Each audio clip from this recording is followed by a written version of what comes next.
প্রসূতিকে নিয়ে নরবরে বাঁশ ও কাঠের সেতু পার হতে বেশ সময় লেগে যায়। ভাঙাচোরা সেতুটির মাঝপথে আসতেই প্রসব বেদনা চরম আকার ধারণ করে। বাধ্য হয়ে সন্তান সম্ভবকে সেতুর উপর সন্তান প্রসবের জন্য স্থানীয় মহিলারা ব্যবস্থা গ্রহণ করেন। তাদের ঐকান্তিক চেষ্টায় জন্ম হয় ফুটফুটে একটি কন্যা শিশুর। নাম রাখা হয় স্বপ্না আক্তার। এই ব্রিজের মাঝখানে আসি সেই বেড়ি সবা একবারে পড়ে গেছে, শুকিয়ে কলে না আমি আর চলে যাই পাশে আল্লাহর ইচ্ছে এখন শুকিয়ে গেলে আর উঠতে পারে না।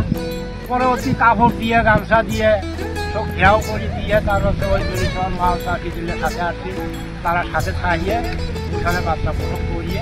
মা এবং নবজাতক দুজনেই সুস্থ আছেন। সেতুর উপর সন্তান জন্ম দেওয়ার বিষয়টি পুরো এলাকায় আলোচনার খোরাকে পরিণত হয়েছে। নবজাতককে এক নজর দেখতে তার বাড়িতে ভিড় করছেন স্থানীয়রা।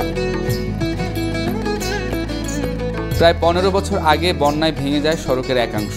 পরে স্থানীয়দের উদ্যোগে সেখানে নির্মাণ করা হয় বাঁশের সাঁকো। সেই সাঁকোটিও এখন নড়বড়ে এবং পায়ে হেঁটে চলাচলের জন্য ঝুঁকিপূর্ণ।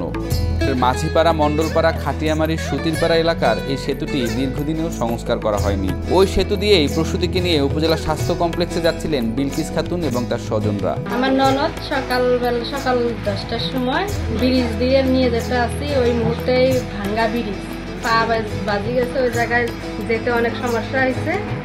ওই জায়গার মধ্যে আমার ননদের এইরকম ব্যথা উঠছে, বেশি রকম হয়ে এখন আল্লাহ না করে ওইখানে বাচ্চা হয়েছে খোলা মাঠে। নবজাতকের মা বিলকিস খাতুন সাইজুদ্দিনের স্ত্রী। তার বাবার বাড়ি বৌমারী সদর ইউনিয়নের সুতিরপাড় এলাকায়। বিলকিস খাতুনের ভাই শফি আহমেদ আক্ষেপ করে বলেন, শুধুমাত্র সেতু নির্মাণ না হওয়ার কারণে আজ আমার বোন পথেই সন্তান জন্ম দিল। স্থানীয় বাসিন্দা আব্দুর রাজ্জাক বলেন, এখানে একটি সেতু নির্মাণের দাবি দীর্ঘদিনের, কিন্তু কোনো পদক্ষেপ কেউ নিচ্ছে না। আমরা কেন এই দুর্ভোগের শিকার হচ্ছি এবং ওই মহিলাটার দুর্ভাগা খোলা আকাশের নিচে একটি বাঁশের সাঁকোর উপরে প্রসাব করতে হলো? কি আমরা দোষ করেছি যে আমাদের নাগরিক অধিকার থেকে আমরা বঞ্চিত? এইখানে একটা আমরা টানা ব্রিজ চাই। রাস্তাটা নিয়ে আমাদের খুব একটা দুর্নীতি, সরকারের কাছে এটাই দাবি পানি শুকানি 7 দিন আমাদের ব্রিজটা করে দেয়। এই সাঁকুতে আমাদের চলাচল খুব অসুবিধা, আমাদের যাতায়াত করতে মেয়ে ছেলে আমার মালামাল বহন করতে খুব কষ্ট হয়। এইরকম যেন দুর্ভোগে যেন আমাদের মা জাতি যেন কোনোদিন আর কোনো জায়গায় এরকম না হয়।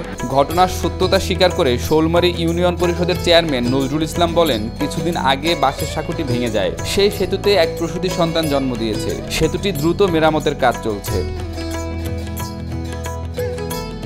এদিকে বৌমারী উপজেলার এলজিএডির প্রকৌশলী মনসুরুল হক বলেন, আমি নতুন যোগদান করেছি, এই সড়ক কিংবা সেতু নিয়ে কিছুই জানা নেই।